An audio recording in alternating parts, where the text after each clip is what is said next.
Counterinsurgency analyst Chidi Nwanu joins me now on the news for more. Good to have you on the news at this time. Would you say that the counterinsurgency efforts are on course? Good afternoon, and thank you for having me.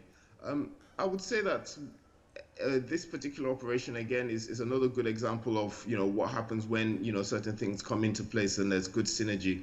So the Nigerian Air Force has been quite good in conducting what we would describe as deep strike operations against the enemy's rear areas, their command and control nodes and their command and control or logistics centers. This, however, needs to be backed up by action on the ground, because this being a very flexible and mobile group, you can bomb a few buildings or bomb their headquarters and they'll just move somewhere else. So unless you actually got ground troops to now push on and then capture that ground and hold that ground, then all the enemy will do is either move to another place or come back and reoccupy that area. You say what that needs to be done is action on the ground. Are you saying this may be the weak link, or the weakest link, if you like, in the counterinsurgency efforts? I think it's one of the major weak links is ground force action. So there's several things. The key problem with the counterinsurgency is holding the ground, preventing the enemy from having any freedom of movement or the ability to attack at will. So whilst you have these attacks taking place, by the Air Force, you also had an attack now on Gubbio, because this is exactly the point that is being made. If the enemy is under attack or under pressure in one place, they will simply react by attacking somewhere else. But if you've got enough manpower to garrison the entire area to prevent them from moving around, then the enemy is stymied. They can't move more than out of their safe areas. And in addition to the points you just raised there, what more needs to be done to strengthen the ground action, which incidentally happens to be where most of the action is? Yeah, so the key thing is we need a lot more troops and a lot more, we've taken a lot of casualties in the Northeast, not just people killed, but people injured. And you've also got a lot of pressure in terms of the stress of people being deployed for a long time, which has an impact not just on the mental health of the individual soldiers, but on the effectiveness.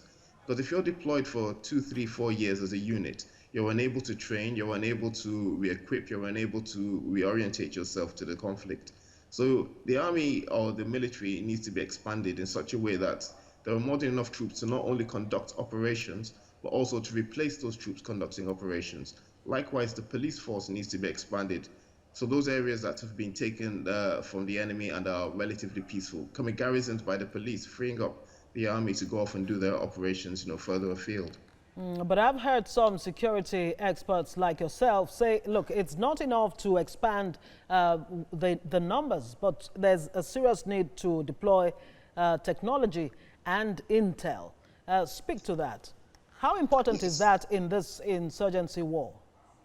Yeah, so technology is important. I'm somewhat loath to put too much emphasis on technology, because technology is only as good as the people using it. Intelligence is vital. I mean, if you look at this operation now, which is a beautiful example of it, the Air Force, identified these targets, sent in ISR platforms to confirm that these were actually enemy targets, attacked them, and then followed up with battle damage assessment, BDA, afterwards. Now this is a classic example of an intelligence cycle, but this needs to happen very, very quickly for it to be effective, because as I said, once the enemy has been defeated here, was taking this hit, they will move somewhere else. So you need the intelligence assets to be able to track where they're going and then repeat this continuously to the point where they're unable to regenerate. Now, technology in of itself will not do that unless you have adequate manpower and people who can exploit the technology, which is the most important point.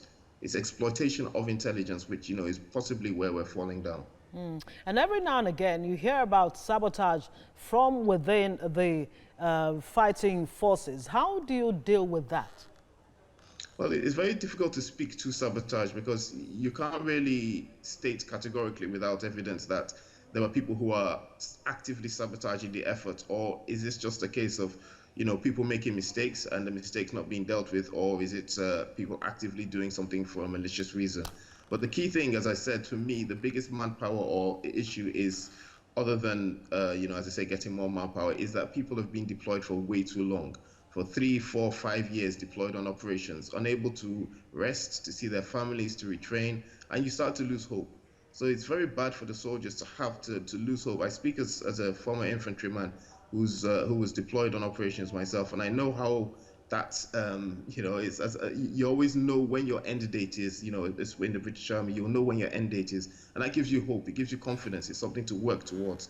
But you know, when you don't have that, it's very difficult to motivate yourself because you don't know how long you're going to be there fighting the same battles day after day after day. And one could say the same. I mean, this is a war that's been on for about 10 years now. Do you see any end date in sight anytime soon? Good question. Well, the good news is all wars have to end at some point, but the bad news is that some wars have lasted 100 years. So inevitably, this war will end. Whether it will end anytime soon, I would say most likely not. It might be another 5, it might be another 10 years, and that's another 5, 10 years with everything now going the right way. But if we continue without any significant security sector reform, without significant changes, you know, in terms of the political, military, and orientations of this, then we're very unlikely to see anything positive for the next 5, 10 years. Chidinwano, thank you so much, counterinsurgency analyst, for joining us.